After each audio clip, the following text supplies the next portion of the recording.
بسم اللہ الرحمن الرحیم۔ السلام علیکم ناظرین، پروگرام مقابل میں میرے اور عامر متین صاحب کی طرف سے خوش آمدید کہیں گے تمام دیکھنے والوں کو۔ فیصلہ اب یہ کرنا ہے کہ آخر یہ فیصلہ ہونا کہاں پر ہے، کیونکہ ہمیں نہیں پتا کہ یہ فیصلے کہاں ہوں گے، سڑکوں پر ہوں گے، مذاکرات کی میز کے گرد تمام لوگ بیٹھیں گے، یا پھر یہ فیصلے عدالتوں کے اندر ہوں گے۔ فیصلہ سازی کا جو اختیار ہے وہ کس کے ہاتھ میں ہے، یہ سوال اپنی جگہ آج بھی موجود ہے۔ اسی سے پروگرام کا آغاز کریں گے، مگر اس کے ساتھ ساتھ پی آئی اے کی نجکاری کے حوالے سے بھی ڈیٹیل آپ لوگوں کے سامنے رکھیں گے کہ 85 ارب سے آغاز ہوا اور جو بولی کا جواب ہے وہ صرف ایک خریدار نے 10 ارب روپے لگایا۔ ساتھ یہ بھی جتلا دیا کہ قرضوں تلے دبے ادارے کے لیے اس سے زیادہ بولی نہیں دی جا سکتی۔ کیا ہو سکتا ہے، کتنی گنجائش نکل سکتی ہے، اس کا کیا بنے گا، یہ بھی آپ کے ساتھ ہم شیئر کریں گے۔ اور اپنی ہی نوعیت کا ایک الگ معاملہ ہے بلوچستان کا، وہ بھی آپ لوگوں کے ساتھ ہم شیئر کرنے جا رہے ہیں، کیونکہ بلوچستان میں ایک سکول کلرک بچوں کی امتحانی فیس کے 25 لاکھ روپے جوئے کے اندر ہار گیا۔ کراچی، لاہور اور فیصل آباد آن لائن جوئے کے گڑھ بن چکے ہیں۔ کس طرح سے یہ پورا کام ہوتا ہے اور کون اس میں کس طرح سے اپنا کردار ادا کرتا ہے، یہ بھی ایک اپنی نوعیت کا الگ ہی سکینڈل ہے، یہ آپ لوگوں کے ساتھ ہم شیئر کریں گے۔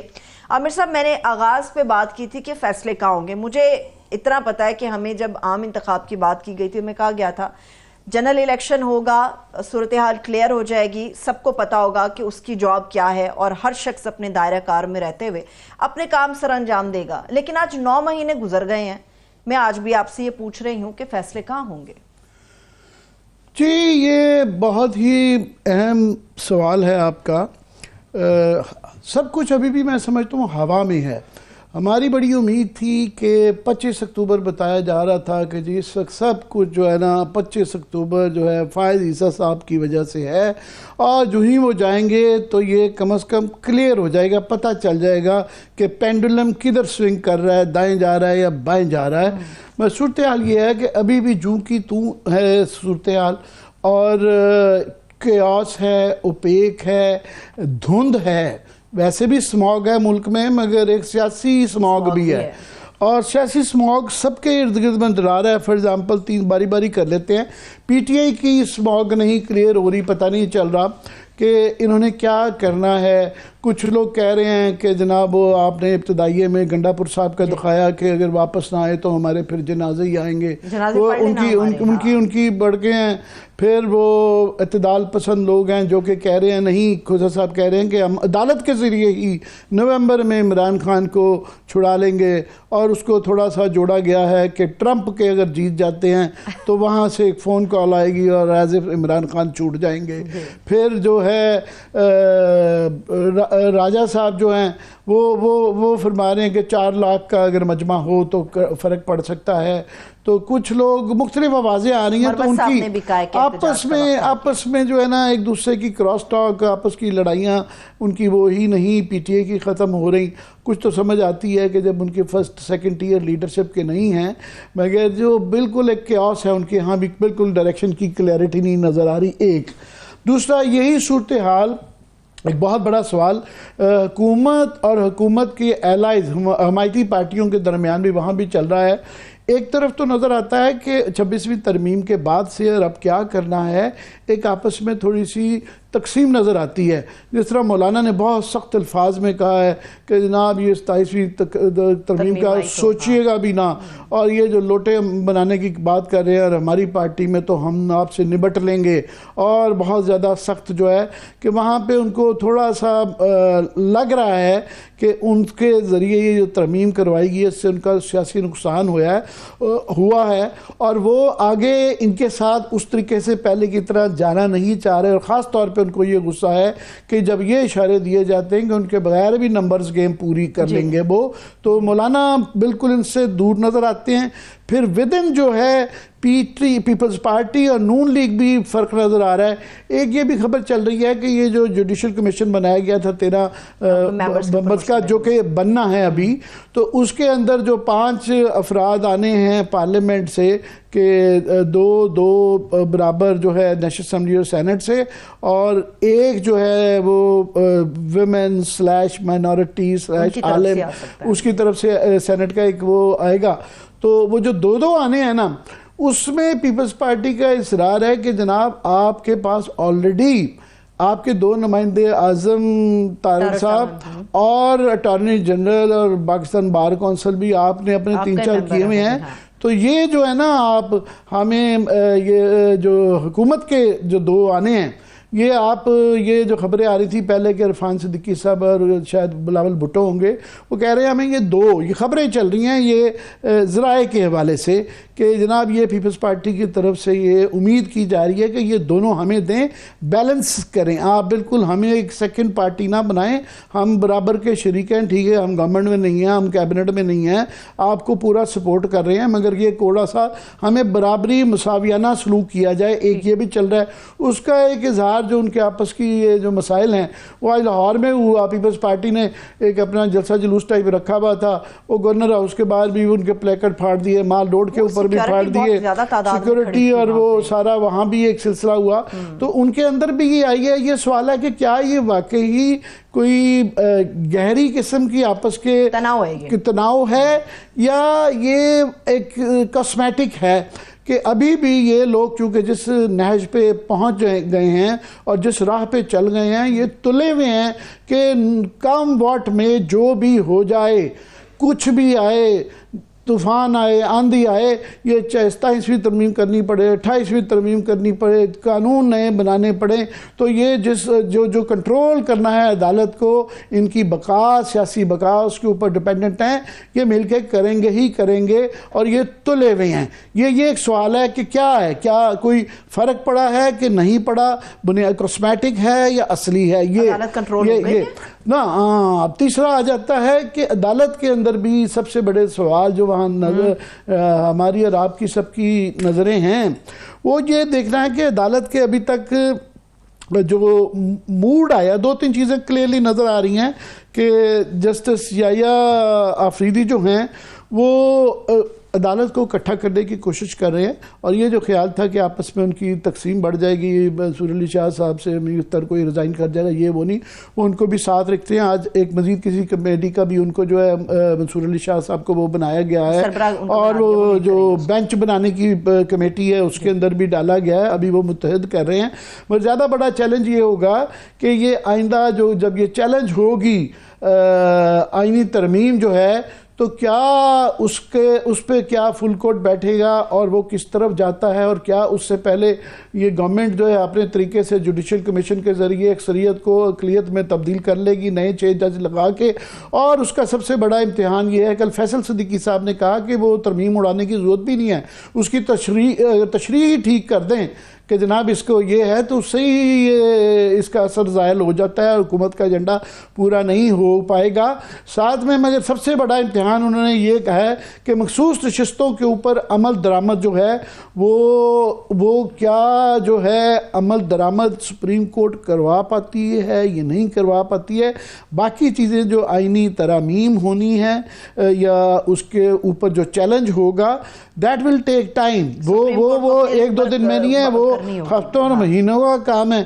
اور یہ بھی اگر کوئی سمجھ رہا ہے کہ گورنمنٹ یہ جو سنا ہے کہ کل جو ہے شاید کوئی ترمیم جو ہے قانون کے اندر لا کے 6 اور ججز لگا دیں گے, تو وہ ترمیم کرنے سے فوری 6 ججز نہیں لگیں گے. اس کے بعد وہ ابھی جوڈیشل کمیشن بنے گا, پھر اس کو سربراہ جو اس کے ہوں گے وہ چیف جسٹس, سپریم کورٹ کے چیف جسٹس یحییٰ آفریدی صاحب ہوں گے. سو وہ کب میٹنگ کال کریں گے, اس کے اندر کتنا ٹائم لگتا ہے, اس کے اندر بھی یہ جلد بازی میں نہیں ہو پائے گا, یہ اشارے دیے جا رہے ہیں. اسی سے ریلیٹڈ ایک اور اسی سے ریلیٹڈ سوال ہے جس کو تھوڑا سا زیادہ آپ اگر ایکسپلین کریں تو میری رہنمائی ہوگی. جو 26ویں آئینی ترمیم ہے عدالت کی آپ نے بات کی, کیا اس کو ڈائجسٹ کر لیا ہے عدالت نے؟ اور جو تشریح کی بات آ رہی ہے, جیسے فیصل صدیقی صاحب نے کل ہمارے پروگرام میں کہا, تو تشریح کے نام پہ کیا مولانا فضل الرحمان صاحب جس طرف اشارہ کر رہے تھے اس کو نہیں کریں گے, قائل ہو جائیں گے بے تشریح کر لو معاملہ سیدھا ہو جائے, یا عدلیہ اس کو ڈائجسٹ کرے گی؟ نہیں, یہ پری جج نہیں کیا جا سکتا. یہ جب یہ عدالت لگے گی اور جس حالات میں لگے گی یہ تبھی کیا جا سکتا ہے. بہرحال آئینی ترمیم کو سٹرائک ڈاؤن کرنا بھی کسی پارلیمان کے لیے اتنا آسان نہیں ہوتا. دونوں طرف کے آرگیومنٹ ہیں. ایک طبقہ یہ کہہ رہا ہے کہ جناب یہ ترمیم جو ہے یہ آئین کے بنیادی ڈھانچے کے خلاف ہے, اس کے اندر بنیادی جو حقوق ہیں وہ اس کو سلب کرتی ہے. پھر اس کے اندر اور کئی بے تحاشا ایگزیکٹو کا کنٹرول چلا جاتا ہے, جوڈیشری جو ہے ایگزیکٹو کے تابع ہو جاتی ہے. ان کی تمام سلیکشن جو ہے, جو کمیٹیاں بنائی گئی ہیں بدنیتی پہ ہیں, اس کے اندر ایگزیکٹو اور حکومتی پارٹیوں کی اکثریت ہے. تو وہ اکثریت ہے, تو اس لیے ایک طبقہ یہ کہتا ہے کہ ان بنیادوں پہ جو ہے اس کو یہ سٹرائک ڈاؤن ہونا چاہیے. مگر دوسری طرف جو ہے اعتدال پسند لوگ بھی کہہ رہے ہیں کہ وہ کہہ رہے ہیں کہ جناب یہ بات یہ ہے کہ یہ ایک بہرحال پارلیمان کا آئینی ترمیم کو ماضی میں ویسے ترمیم میں جو ہیں کئی پیش ہو کے فیل ہوتی رہی ہیں. فار ایگزامپل 15ویں ترمیم جو کی گئی تھی جو ہے نواز شریف صاحب نے اپنے آپ کو امیر المومنین بنانے جا رہے تھے, 2/3 میجورٹی تھی 297 کی عدالت میں, مگر وہ کامیاب نہیں کر پائے تھے. وہ اور بھی کئی دفعہ کئی ترامیم کے حوالے سے بڑی بڑی سٹرانگ آبزرویشنز آئی ہیں. سو یہ ایک مشکل ایک سوال ہوگا, مگر یہ کلیئرلی ہے کہ عدالت کے ابھی تک کے جو جسچرز آئے ہیں یہ فائز عیسیٰ کی عدالت نہیں ہے, اور یا آفریدی صاحب کی جو عدالت ہے یہ بڑی مختلف ہے. یہ بالکل یہ نہیں ہوگا کہ وہ لائی ڈاؤن کر کے وہ بالکل کہیں گے کہ جو آپ کے ساتھ کر کے, بلکہ پارٹنرز بننے کے بعد ایگزیکٹو کو الیکشن کمشنر کو بھی بچاتے رہیں گے, اور جیسے انہوں نے بچایا, اور الیکشن کو اوپنلی جو رگ ہوا جس طریقے سے پھر مار دھاڑ کی گئی, لوگ اٹھاتے جا رہے, اس پہ جو خاموش رہی ہیں عدالتیں, یہ وہ عدالت اس طرح کی بالکل بھی نہیں ہے. یہ کلیئرلی یہ نظر آ رہا ہے عدالت اپنی عزت بحال کروانا چاہتی ہے. اب یہ دیکھنا ہے کس طریقے سے کرتی ہے, وہ کیا اس کا طریقہ کار ہے بنایا جا سکتا ہے. ٹھیک ہے, آپ نے اپنا تجزیہ عامر صاحب شروع کیا, آپ نے پولیٹیکل ڈیبیٹ سے کیا, میں سیاست کی طرف ہی دوبارہ آپ کو لے کر چلتی ہوں. پی ٹی آئی سے آپ نے اپنی بات شروع کی. علی امین گنڈا پور نے کہا جنازے پڑھا لیں, مروت صاحب نے کہا احتجاج کے علاوہ کوئی سیکنڈ آپشن نہیں. کھوسا صاحب کہتے ہیں, انہوں نے دعویٰ کیا نومبر میں خان صاحب باہر آ جائیں گے. کل سے نومبر شروع ہونے جا رہا ہے, سڑکوں کے اوپر تحریک آ رہی ہے, جلسوں کا یہ اعلان کر چکے ہیں, ریلیاں نکالنے کا سلسلہ شروع ہو چکا ہے. مجھے یہ بتائیے ڈی چوک کی اگر یہ کال دے دیتے ہیں, جو کہ مروت صاحب نے کہا, ڈی چوک اگر یہ لوگ لاکھوں کا مجمع لے کر پہنچ جاتے, تو کیا طاقت کے یا اس قسم کے عوامی دباؤ کے تحت اداروں کو یا قانون کو مجبور کیا جا سکتا ہے کہ آپ جو ہماری ڈیمانڈز ہیں ان کو پورا کریں؟ نہیں, اس میں تو کوئی شک نہیں ہے کہ پی ٹی آئی جو ہے وہ انہوں نے جب بھی یہ چیلنج آیا ہے ان کے سامنے بندے اکٹھے کرنے کا وہ کر لیتے ہیں. وہ گنڈا پور, وہ ضرور مجھے اجازت دیں 2 منٹ. وہ بالکل لاسٹ ٹائم یہ سوال تو یہ آ گیا تھا کہ گنڈا پور صاحب لاسٹ منٹ میں غائب ہو کے بیک آؤٹ کر گئے تھے, مگر لوگ تو اکٹھے ہو گئے تھے. تو اس دفعہ ظاہر ہے وہ یہ کہہ رہے ہیں کہ وہ کوئی ڈفرینٹ اسٹریٹجی کر رہے ہیں, اور وہ اگر کریں گے اس دفعہ تو وہ پرانی غلطیوں کو دیکھتے ہوئے شاید اس کے مطابق کریں گے. اور جو ان کی طرف سے اطلاعیں آ رہی ہیں اس دفعہ وہ 1 2 3 4 ایک آدمی پہ مرکوز نہیں ہوگی, گنڈا پور صاحب پہ نہیں ہوگی. اگر یہ ہے کہ گنڈا پور نہیں ہوں گے تو دوسرے ہوں گے, دوسرے نہیں تو تیسرے ہوں گے, تو اس کے وہ اسٹریٹجائز کر رہے ہیں, وہ کر لیں گے. مگر سوال صرف یہ نہیں ہے, سوال یہ ہے کہ یہ جو ہو رہا ہے اس کے ارد گرد جو ہے نا, اب وہ ماحول ذرا تبدیل ہو گیا ہے. وہ پہلے والا ماحول نہیں رہا ہوا, ایک تو ملک کے اندر اور ملک سے خطے سے کے اندر اور جو ہے دنیا بھر کے اندر, یہ سارے معاملات ہمیں دیکھنے پڑیں گے. فار ایگزامپل ملک کے اندر ہی آپ دیکھیں ابھی یہ 2-4 چھوٹی چھوٹی رینڈم خبریں ہیں, مگر ان کا ڈائریکٹلی تعلق ہے. ابھی یہ خبر ایک پڑی ہوئی ہے کہ آپ کو 2 ماہ میں جو ہے آپ کی جو ہے سی این جی کے اسٹیشنز بند ہو رہے ہیں, اور جو ہے اس کے بعد جو کیپٹیو پلانٹس ہیں جو 2 ماہ کے لیے جو ملکی صنعت میں گیس سے بجلی پیدا کرنے کے جو کام کرتی ہے اس کی گیس بھی فراہمی ہو جائے گی. پہلے ہی یاد رہے کہ جو ہم نے گروتھ لی تھی وہ اپنی انڈسٹری کی وجہ سے نہیں لی تھی, جو 2-2.5% آ گئی تھی, وہ لارجلی چاولوں کی وجہ سے آئی تھی, اور چاولوں کی ایکسپورٹ جو جو ہے بہت بہتر ہو گئی تھی. اس دفعہ حفیظ پاشا صاحب اس پہ وارن کر چکے ہوئے ہیں کہ وہ اس لیے لارجلی ہو پائی تھی زیادہ ایکسپورٹ کہ انڈیا نے اپنا نان باسمتی چاول جو ہے وہ بند کر دیا تھا, بین کر دیا تھا کہ ہم اس دفعہ ایکسپورٹ نہیں کریں گے. اب انہوں نے وہ ایکسپورٹ کھول دیا, تو ہمیں وہاں سے 1 بلین 1.5 بلین کا جو تو منافع ہوا تھا, شاید اس دفعہ وہ نہ ہو. دوسرا ایک بہت بڑا جھٹکا جو ہے وہ کپاس کا جو ہے وہ ہمیں لگ چکا ہے کہ اس کی جو کیونکہ ویٹ کے پیسے نہیں گئے تھے, عوام کے پاس ایک فیکٹر یہ ہے کہ پیسے نہیں تھے لگانے کے, اور انہوں نے جو ہے کپاس کی جو فگرز آ رہے ہیں تو 2-3 بلین ڈالر کی ہمیں امپورٹ کرنی پڑے گی, اور اس کا جو اوور آل ایفیکٹ کیومولیٹو آتا ہے وہ 3-4 بلین ڈالر 5 بلین ڈالر پہ بھی جاتا ہے. تو 2 بڑے جھٹکے ہی بڑے وہ ہیں. تو دوسرا ایک طرف گورنمنٹ کی طرف سے اپنا وہ چیری پکنگ کر رہے ہیں. ان کا یہ دن دیکھ رہا تھا کہ انہوں نے بڑا یہ پازیٹیو خبر بتائی ہوئی, اپنی مرضی کے فگرز بتائے بھی گئے ہیں. میں دوسری طرف کے بھی فگرز ہیں. دوسری طرف کے فگرز یہ ہیں کہ یہ کلیئرلی نظر آ رہی ہے. ہمارے دوست شہباز رانا صاحب, اگر آپ اجازت ہے بریک سے واپس آ کے ہم ان کی سٹوری اور اس کے حوالے سے جو ڈیٹیلز ہیں وہ لوگوں تک شیئر کر لیتے ہیں. ابھی ہم چھوٹا سا بریک لے رہے ہیں. جب بریک سے واپس آئیں گے اکانومی کے حوالے سے جو عامر صاحب بات کر رہے ہیں وہ تو ہم آپ کے سامنے رکھیں گے, مگر اس کے علاوہ جو سیاست کے اندر جو باریکیاں ہیں وہ بھی آپ لوگوں کے ساتھ شیئر کریں گے. Stay with us.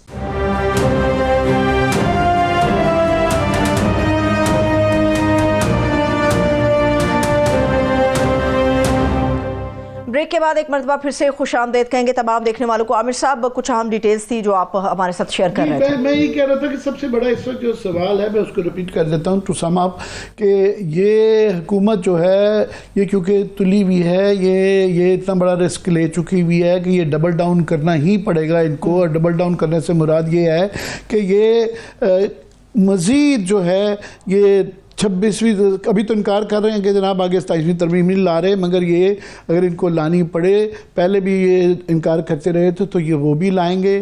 اس کے لیے کوئی بھی قانون بنانا پڑا, کوئی زور زبردستی کرنا چاہیے, مگر ایشو وہاں پہ یہ آ گیا ہے کہ فائز عیسیٰ کے بعد ان کا وہ کہتے ہیں نا ہاتھ کمزور پڑ گیا ہے. they have a difficult hand to play with. تو وہ اگر یہ وہ عدالت نہیں ہے, عدالت بدل گئی ہے, اور یہ صرف یہ نہیں کہ چیف جسٹس بدلے ہیں, ساری جوڈیشری تک وہ جو ہے میسج آ چکا ہوا ہے, اور اس کی ٹریمرز کی وہ وائبز جو ہے نا وہ آ رہی ہیں کہ ریئیکشن آ رہا ہے, وہ چھوٹے چھوٹے فیصلوں میں بھی آ رہا ہے, اور ابھی سپریم کورٹ سے بھی شاید بڑے فیصلے کا بھی یہ خاص طور پہ عمل درآمد جو مخصوص نشستوں کا ہے وہ دیکھنا ہوتا ہے کہ نہیں ہوتا. ٹھیک ہے, اگر آپ اجازت ہے تو ہمارے مہمان ہمارے ساتھ موجود ہیں سینئر صحافی تجزیہ کار زاہد حسین صاحب نے ہمیں جوائن کیا. سر بہت شکریہ آپ کے قیمتی وقت کے لیے. جی ظاہر شاید اگر آپ نے میری بات یہ سن لی ہو کہ اس وقت سب سے بڑا مسئلہ یہ کہ حکومتی پارٹیاں, پیپلز پارٹی اور نون لیگ خاص طور پہ یہ تلی بھی ہے کہ انہوں نے اپنا جو کنٹرول کا سسٹم جو ہے جوڈیشری کا وہ اس پہ کرنا ہی کرنا ہے, چاہے جو کچھ بھی کرنا پڑے.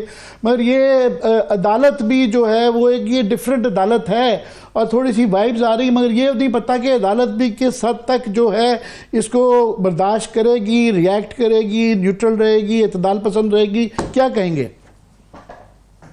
دیکھیں عامر, یہ تو بہت صاف بات ہے کہ جو پوری اس عرصے میں چاہے وہ 26th امینڈمنٹ ہو, اور جیسے اس بات کا چرچا ہے کہ وہ 27ویں امینڈمنٹ لا رہے ہیں, اور پھر ایک بات تو ہے کہ ایک کوئی اور لیگل ایک لا بھی لے کے آ رہے ہیں جس میں ججز کی تعداد بڑھانے کی بات کی جا رہی ہے. اس کا سارا مقصد جو اس وقت پورا محور جو ہے کہ کسی طرح سے جوڈیشری کو کنٹرول کیا جائے, اور اس میں جو ہے تاکہ ایسے فیصلے کروائے جائیں جو کہ حکومت کو فائدہ پہنچے. نہ صرف حکومت کو, بلکہ اگر آپ دیکھیں کہ یہ بہت ہی یعنی حکومت یہ کام نہیں کر سکتی تھی اگر ان کو کی حمایت حاصل نہیں ہوتی.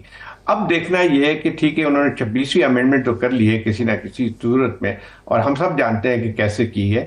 اس میں خاص طور پہ جو اگر دیکھا جائے تو جس طرح سے 2 سینیٹرز کو لیا گیا پی این ایم مینگل گروپ کے, اور اس کے ساتھ ساتھ جو ہے پی ٹی آئی کے جو لوگوں کو توڑا گیا ہے. تو اب مسئلہ یہ ہے کہ ایک بلڈوز تو کر دی ہے, لیکن دیکھیں مسئلہ یہ آتا ہے کہ اس وقت کیا یہ پوری طرح کنٹرول کر سکتے ہیں عدلیہ کو؟ میرا خیال یہ ہے کہ پوری طرح کبھی بھی کنٹرول نہیں کر پائیں گے. دوسری 2 وجوہات ہیں.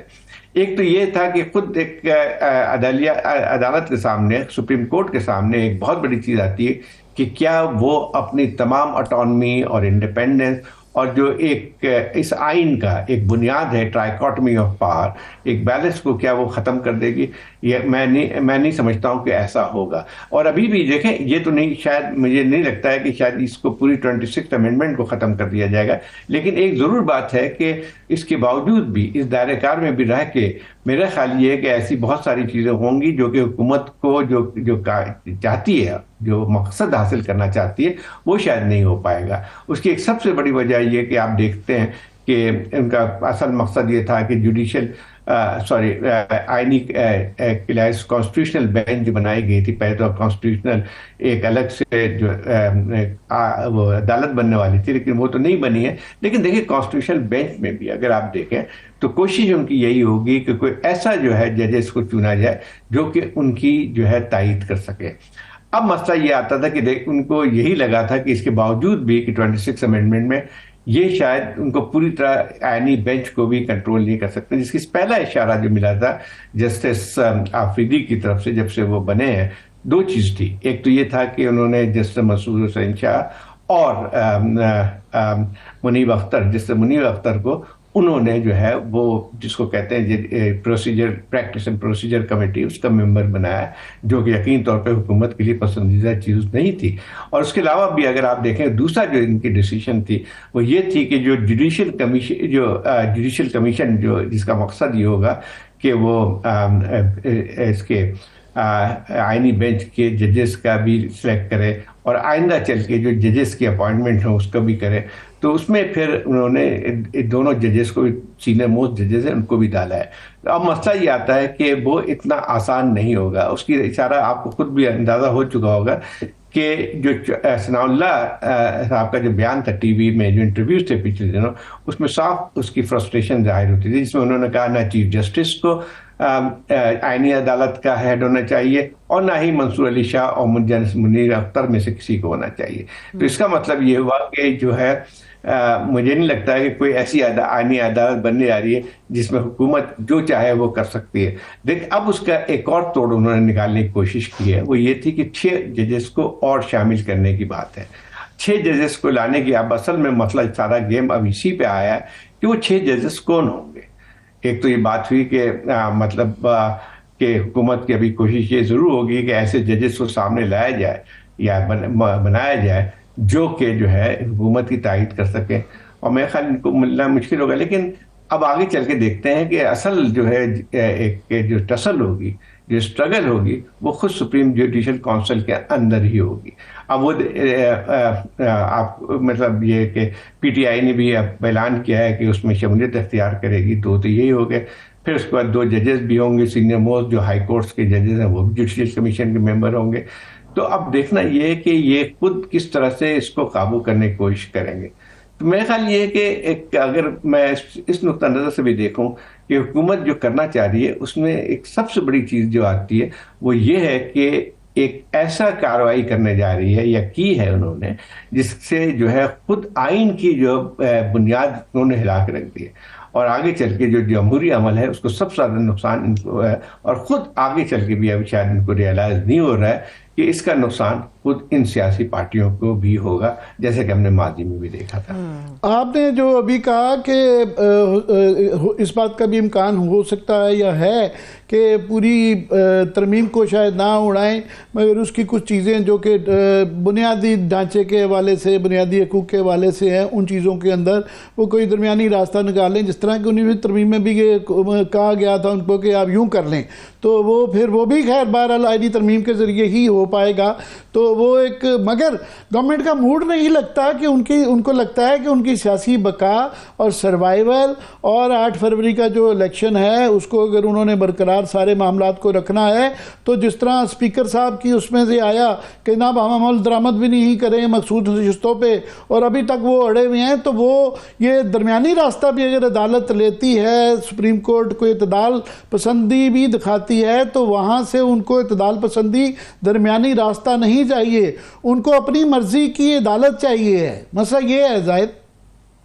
بالکل صحیح بات کر رہے ہیں. دیکھیں اگر منصور علی شاہ کو جو اگر بننے دیتے فرض کیجئے، تو وہ کہاں پہ ان کا ہم خود دیکھ چکے ہیں کہ وہ ایک اعتدال پسند جج ہیں، نہ ہی جو ہے ان کی کوئی پاپولزم رہی ہے، اور جو اب تک ان کے فیصلے رہے ہیں اگر ان کو دیکھا جائے تو ایک لحاظ سے اس میں کوئی ہمیں اس کو نمایاں باعث نظر نہیں آتا ہے۔ اب ان کو سب سے بڑی شکایت ان کے ساتھ یہ تھی کہ جو فیصلہ تھا 8 ججز کا، جس کے سربراہی جو ہے جسٹس منصور علی شاہ کر رہے تھے، جس میں ری ڈسٹریبیوشن آف سیٹس کی بات، ریزرو سیٹ کی بات کی تھی، تو اگر دیکھا جائے تو صرف ٹیکنیکل وہ معاملہ نہیں تھا، جو اگر ججمنٹ کوئی بھی پڑھ لے تو اس میں سے صاف نظر آتا ہے کہ جو انہوں نے ان بنیاد کی طرف اشارہ کیا ہے جس کی وجہ سے یہ صورتحال پیدا ہوئی ہے کہ آپ نے ایک سیاسی پارٹی کو اس کی ریزرو سیٹ سے محروم کرنے کی کوشش کی۔ اب ایک سب سے بڑا جو ٹیسٹ آئے گا اس سپریم کورٹ کے سامنے وہ یہ ہوگا کہ دیکھیں نیکسٹ چیز آتی ہے کہ قاضی عیسیٰ صاحب نے تو جاتے جاتے کہہ دیا، جو کہ انپریسیڈنٹڈ ہے پاکستان کی تاریخ یا دنیا کی تاریخ میں، شاید کوئی ایسی بات نہیں ہو سکتی ہے کہ جو ہے ایک چیف جسٹس کا ہے کہ جو میجورٹی ججمنٹ ہے اس کو بائنڈنگ نہیں ہے۔ تو اس کا مطلب یہ بات اب جو ہے دیکھنا یہی آتا ہے کہ جو جیسی جو ہے کارروائی شروع ہوتی ہے آئینی بینچ کی یا اس سے پہلے جو ہے یہ ایک بہت سارا کنفیوژن بھی کریٹ ہونے والا ہے۔ مثلا فرض کیجئے کہ یہ جو 8 ججز کا فیصلہ ہے، اب تو صرف قاضی عیسیٰ کہنے پہ نان بائنڈنگ تو نہیں ہو سکتا ہے نا، اگر اس کے اوپر بہت سارے پٹیشن بھی ہیں تو پٹیشن اگر سننی بھی ہے تو کس کو سننی ہوگی؟ ایک تو جو آئین کے تحت زاہد فیصل صدیقی صاحب کل یہاں پہ بڑی کلیئرلی انہوں نے کہا اس میں کوئی ابہام نہیں ہے کیونکہ یہ آئینی مسئلہ ہی نہیں ہے، یہ توہین عدالت کے زمرے میں آتا ہے جو کہ موجودہ ہی بینچ سنے گا، اس کے اندر کوئی بالکل بھی کوئی ابہام نہیں ہے، تو اس لیے یہ الیکشن کمشنر صاحب کو یا الیکشن کمیشن کو توہین عدالت کے زمرے میں یہی عدالت سنے گی۔ اس نے کہا اس کے اوپر یہ سوال نہیں ہے۔ بالکل صحیح کہہ رہے ہیں، مطلب بات یہ ہے کہ چاہے آپ کتنا بھی ڈسٹارٹ کریں آئین کو، لیکن بات بنیادیں تو چیزیں رہ جاتی ہیں۔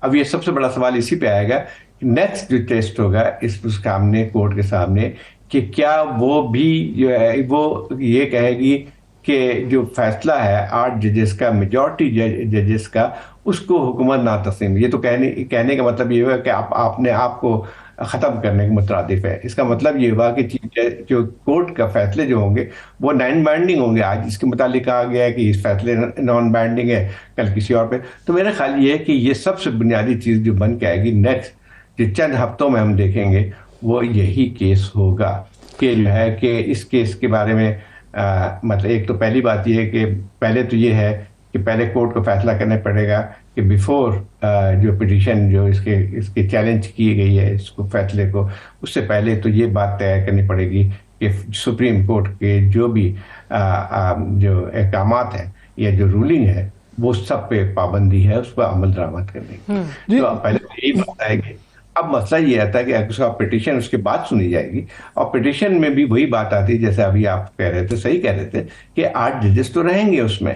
مطلب یہ ہے کہ جو آئین کو آپ یہ تو ختم نہیں کر سکتے ہیں کہ جو ہے کوئی، اور نہ ہی 26ویں ترمیم کے دوران اس میں کوئی فرق آیا کہ پٹیشن جو اس کے خلاف ہوگی فیصلوں کے، تو وہ تو یہ تو برقرار ہے کہ وہی ججز اس میں رہیں گے جنہوں نے فیصلہ کیا تھا۔ ریویو بھی نہیں، یہ توہین عدالت کے کیس کے اندر یہ نپٹ جائے گا معاملہ، یہی کہا جا رہا ہے۔ میں ذرا چاہ رہا ہوں کہ محدود وقت ہے، آپ سے ایک اور میں، آپ 3-4 کتابوں کے مصنف ہیں، جیو پالیٹکس پہ بڑی نظر رکھتے ہیں، انٹرنیشنل ریلیشنز کو فالو کرتے ہیں، افغانستان اور یہ سارا۔ میں چاہ رہا ہوں کہ ایک اور معاملہ، کیونکہ امریکن الیکشن آنے والے ہیں اور ہمارے ہاں جو جس طرح یہاں پہ ایک امید کچھ پیپل پی ٹی آئی والوں کو لگی ہوئی ہے کہ پتہ نہیں ٹرمپ کے آنے سے اگر وہ جیت جاتے ہیں، حالانکہ بڑی کلوز ریس ہے، تو شاید وہاں پہ ان کو کوئی وہاں پہ ریلیف بنے۔ مزید لطیفہ جو یہاں پہ ہوا ہے آج کہ پہلے وہاں پہ کانگریس کے جو ہے 62 کانگریس مین نے خط لکھا پاکستان کے وزیر اعظم کو کہ جناب آپ جو ہے نا عمران خان کے متعلق کہ ان کو رہا کریں۔ آج ہماری پارلیمنٹ کے 160 ارکان نے جو ہے نا انہوں نے بڑے سخت الفاظ میں ان کو جوابی وار کیا ہے، اور انہوں نے کہا کہ یہ جو خط ہے یہ ہمارے داخلی معاملات کے اندر کھلی جو ہے مداخلت ہے، اور خط میں حقائق توڑ موڑ کر ایک خصوص جماعت کو بے بنیاد بنانے کے آگے بڑھایا گیا ہے۔ وہ سمجھ رہے ہیں کہ ان کے کانگریس مینوں کے 62 کا کہنا ہم نے 162 کر کے جو ہے برابر کر لیا ہے حساب۔ دیکھیں عامر، آپ بھی امریکہ میں بہت عرصے تک رہے ہیں، یہ آپ کو بھی اندازہ ہوگا کہ جو ہے کانگریس کے ممبر سے جو ہے سائن کروائی جاتی ہے، لابیز جو ہوتے ہیں وہ ہو جاتی ہے. لیکن ٹھیک ہے، پی ٹی آئی والوں نے کیا، میں اس سے اتفاق نہیں کرتا ہوں کہ یہ ایسا ہونا چاہیے تھا، کیونکہ میں بھی ہے جو عمران خان سے پہلے کہا کرتے تھے کہ ہمیں اپنے اندرونی معاملات جو ہیں اس کو باہر کے اس میں نہیں کرنی چاہیے. تو اس لحاظ سے جو ہے میرا خیال یہ بھی کوئی یہ کہنا کہ کانگریس کے ذریعے ہم دباؤ ڈال کے کوئی تبدیلی لا سکتے ہیں، تو میرا خیال یہ ہے کہ پھر وہی بات آتی ہے کہ کیا امریکہ جو بھی چاہے گا وہ اپنے انٹرسٹ میں کرے گا یا جمہوریت یا اس کے لیے کرے گا جو کہ آپ نے دستخط کروایا. یہ تو بائنڈنگ، وہی نان بائنڈنگ والی بات آتی ہے. لیکن اصل چیزیں آتی ہے، دیکھیں یہ اگر میں نہیں سمجھتا ہوں، بہت سے لوگوں کا خیال یہ ہے کہ امریکہ کے جو الیکشن کے رزلٹ ہوں گے وہ ہم پہ بھی جو ہے اثر پڑے گی. میرا خیال مجھے ایسا نہیں لگتا ہے.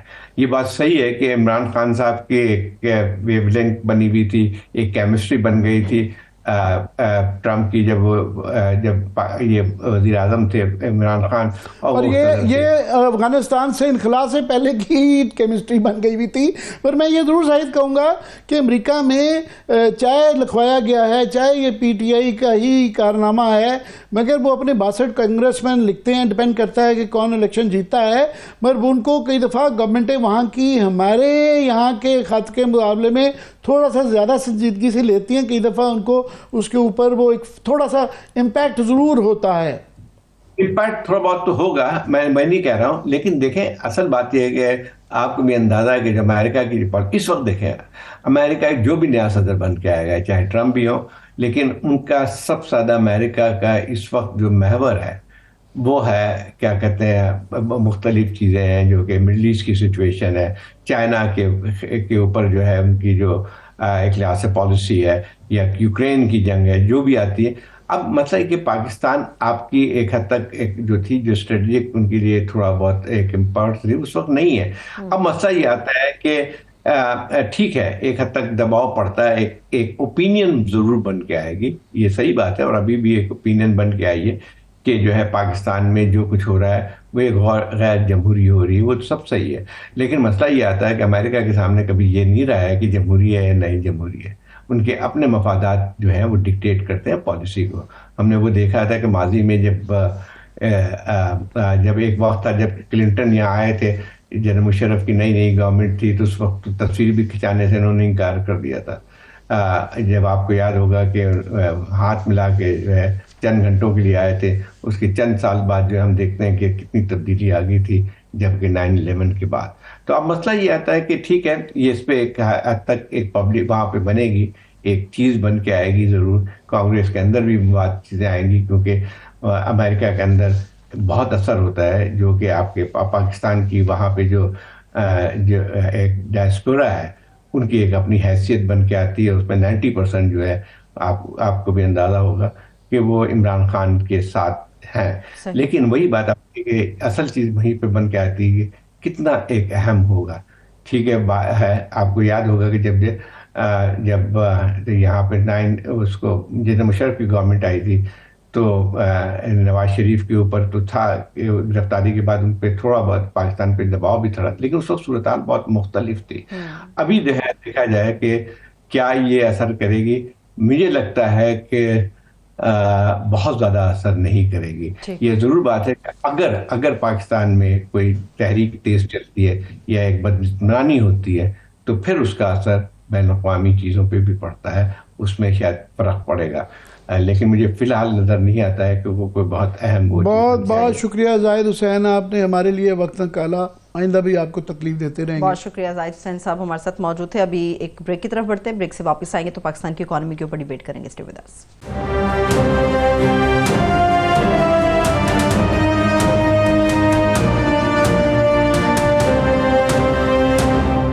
بریک کے بعد ایک مرتبہ پھر سے خوش آمدید کہیں گے. پاکستان کی اکانومی کے اوپر ہم بات کرنے جا رہے ہیں. اس وقت ماہر معیشت ہارون شریف صاحب نے ہمیں جوائن کیا. بہت شکریہ سر، تھینک سو مچ آپ کے وقت کے لیے. عامر صاحب ایک چھوٹا سا سوال لے لیں، وہ یہ ہے کہ اربوں مالیت کے اثاثوں کی حامل ہے ہماری پی آئی اے، 200 ارب روپیہ اس کے اوپر واجب الادا ہے، 85 ارب اس کی قیمت لگائی ہے، کوڑیوں کے بھاؤ بیچنے ہیں مگر خریدار پھر بھی ایک ہے. کیوں ہے ایسا؟ یہ ہارون صاحب یہ ٹی وی پہ لائیو جو ہے یہ لطیفہ دکھایا گیا کہ پہلے اتنے دن سے یہ